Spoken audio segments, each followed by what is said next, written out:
ವಾರ ಮುಂದೋಗಿದ್ದು ನಿಮಗೆ ಅಂದರೆ ಎಷ್ಟು ಪ್ಲಸ್ ಎಷ್ಟು ಮೈನಸ್?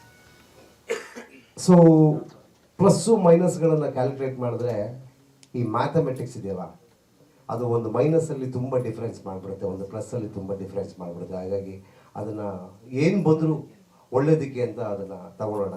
ಬಿಕಾಸ್ ಕ್ಯಾಲ್ಕುಲೇಷನ್ಸ್ ಆಗ್ತಾ ಹೋದರೆ ಈಗ ನಾವು ಏನು ಖರ್ಚು ಮಾಡಿದ್ದೀವಿ ಅದೆಷ್ಟು ಕೋಟಿ ಲಾಸ್ ಆಗುತ್ತೆ ಅಂತ ನಮಗೆ ಗೊತ್ತು.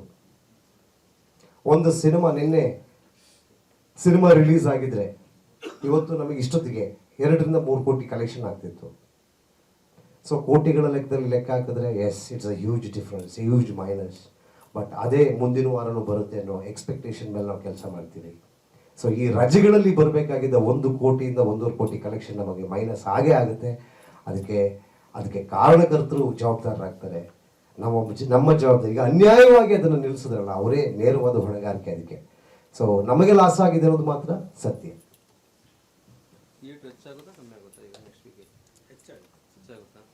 ಸ್ಕ್ರೀನ್ಸ್ ಹೆಚ್ಚಾಗುತ್ತೆ. ನಾವು ಏನು ಮಾಡ್ಕೊಂಡಿದ್ವಿ, ಈ 4-5 ದಿನಗಳ ರಜಾ ಕಾಲ ಏನಿದೆ ಇದು ಪ್ಯಾಕ್ ಆಗಿ ಹೋಗ್ಲಿ, ಸಂಪೂರ್ಣವಾಗಿ ಹೌಸ್ಫುಲ್ಗಳಾಗಿ ಹೋಗ್ಲಿ ಅಂದ್ಬಿಟ್ಟು ತುಂಬ ಕಡಿಮೆ ಸ್ಕ್ರೀನ್ಸ್ ಹಾಕಿದ್ವಿ. ಈಗ ಏನಾಗುತ್ತೆ ಅಂತಂದರೆ ಅದನ್ನು ಪ್ರಪೋರ್ಷನೇಟಾಗಿ ಕನ್ವರ್ಟ್ ಮಾಡಬೇಕಾಗುತ್ತೆ ಬಿಸ್ನೆಸ್ಗೆ. ಸೊ ಹಾಗಾಗಿ ರಜೆಗಳಿಲ್ಲ ಮುಂದಿನ ವಾರ. So this is a very huge loss ನಮಗೆ, ಈ ರಜೆಗಳನ್ನು ಬಿಟ್ಟಿದ್ದು. 4 ದಿನದ ರಜೆಗಳು ಅಂತಂದರೆ 1 ಕೋಟಿ ಆಗೋ ಜಾಗದಲ್ಲಿ 1.25 ಕೋಟಿ ಆಗುತ್ತೆ ಕಲೆಕ್ಷನ್ಸು.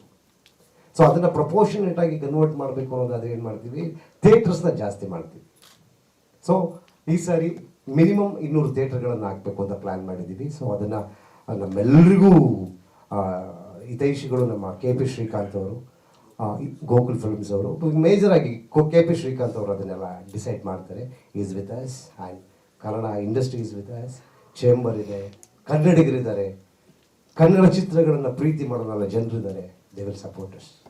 ಸ್ವಾದಿಷ್ಟತೆಯ ಸ್ವಾದ, ತಾಜಾತನದ ಆಹ್ಲಾದ, ಉತ್ತಮ ಆರೋಗ್ಯ ಮತ್ತು ಹೆಚ್ಚಿನ ರೋಗ ನಿರೋಧಕ ಶಕ್ತಿಯ ವೃದ್ಧಿಗೆ ಈಗ ನಿಮಗೆ ಸಿಗುತ್ತಿದೆ ಉತ್ತಮ ಗುಣಮಟ್ಟದ ಪೌಷ್ಟಿಕಾಂಶ Shri Vaidik millet health mix. ಇದು ಸಿರಿಧಾನ್ಯಗಳ ಸಂಪತ್ತು.